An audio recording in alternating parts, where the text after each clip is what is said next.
Let's bring in another prominent journalist, Michael White from The Guardian, often a guest on Sky News.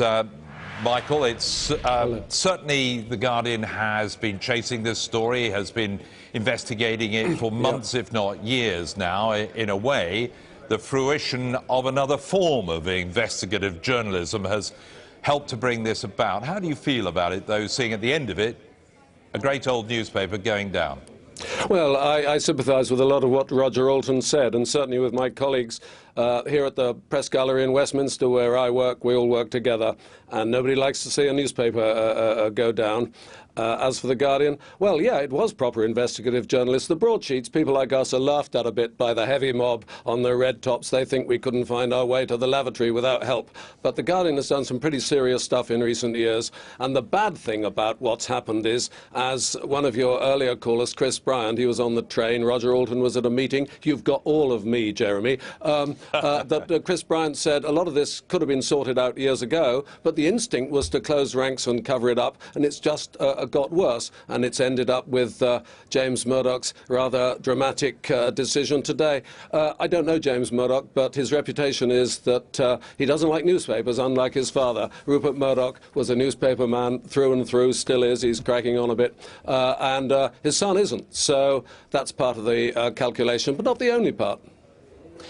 I will just burden you with the news here that from Sky sources that Rebekah Brooks, who's in overall charge of the newspapers in the News Corps world in Britain, was in tears as she told News the World staff of the decision. Rebekah Brooks, seen there in the days when she was editing the paper, in tears this afternoon as she told News the World staff the decision to close it down after this Sunday's edition, with the loss of certainly a couple of hundred journalist jobs and many others behind the scenes who put the paper together.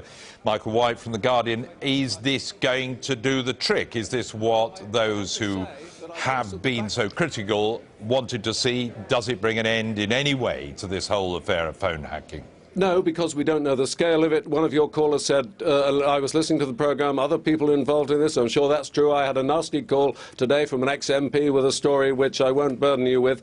You know, we in the press, we put the MPs in the dock sometimes, and we put footballers and everybody else. It's our turn to be in the dock, and it's not going to be very comfortable. I have to say, I suspect some of the people at the back in the News of the World newsroom this afternoon might have thought it would be better if Mr. Murdoch had closed down Mrs. Brooks rather than close down his newspaper. But I also have to report breaking news. In the Press Gallery across the road, we've all put our heads together and think this is partly about a cost-cutting exercise. There's some of it in the FT this morning, I'm sure it was in other papers too, which says News International trying to cut costs, and that the News of the World will disappear, but perhaps the News of the Galaxy or even the Sun on Sunday will appear.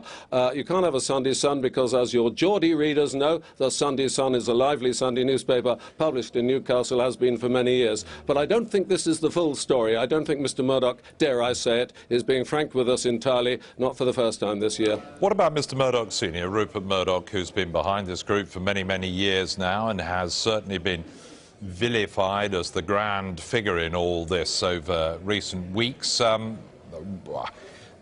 Does it in any way change what people will think about him, the criticism aimed at him, and in a way the decisions that are bound to be talked about concerning B-Sky-B and his attempts to take over, to buy out the rest of the shareholding there?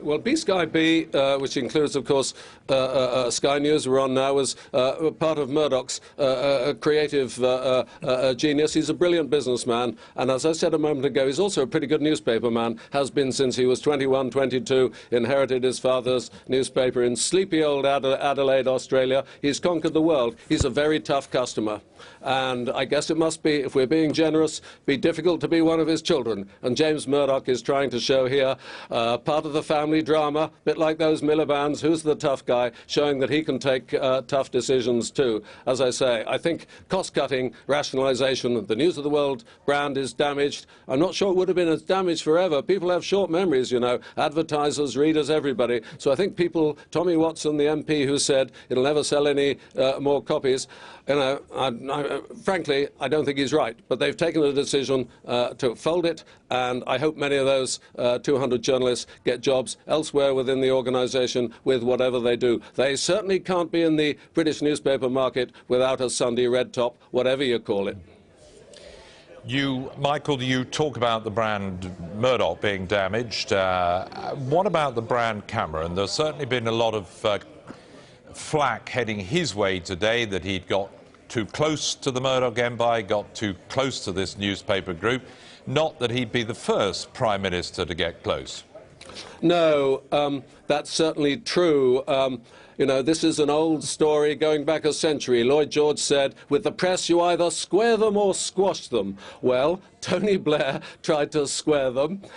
He talked to all sorts of newspaper editors and proprietors, as you and I both know, with moderate success for several years. Had a bit of a job with Paul Dacre at the Mail, who thought he was a rascal and much preferred Gordon Brown. He thought he was a fellow provincial Puritan, just like himself. Well, that didn't do Gordon Brown much good in the long run. Margaret Thatcher was, I suppose, Rupert Murdoch's only real heroine in this country. Though he tolerated Blair, he could see he was a winner. Got favours out of all of them, I hasten to add. David Cameron's case is a bit different.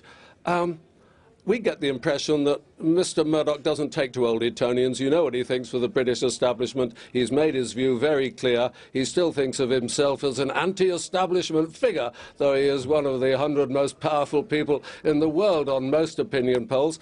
I guess you can't take Adelaide out of the boy even when he's famous world over. But David Cameron got close to Rebekah Brooks, who can be very charming, and of course hired Andy Coulson, the former editor, the editor of the News of the World, who had to resign over the royal correspondent hacking business when the paper tried to pass it off as the rogue reporter. I think Mr. Cameron was a bit short-sighted about that and a bit careless, and his brand, as you say, will probably suffer too. But he's a pretty resourceful politician, Cameron, and he took the right decision to concede an inquiry, 2 inquiries, let's have two for the price of one. This week, and that was a smart thing to do. And if he's nimble, he'll get out from under this one, but it may well have to involve crossing a few names off his Christmas card list. And on that very point, Michael, you've been in Westminster yourself for a good few years. I won't stress the point too much, but will this, do you think, once and for all change the relationship between politicians and journalists and newspaper proprietors down there at Westminster? No, and it's true the world over. Back to what I said a minute ago, square them or squash them. Enoch Powell once said, there's no use complaining about the press, it's like sailors complaining about the weather. Although we're quite close to each other, we're rather like a very tense marriage. We do bad things to each other, we quarrel, we fall out, we attack each other, we get people sacked, they occasionally get us sacked. It's a very fraught relationship because the politicians want to use us to sell their message and send their agenda out to the voters, and we want to send our own agenda out to the voters, and the poor old voter and the viewer and the reader has to put up with both of us, and I sometimes feel very sorry for them. We've been talking about ourselves a bit too much this week. Let's find something else to talk about as the dust settles on this drama. Thank you very much indeed. Michael White from The Guardian there.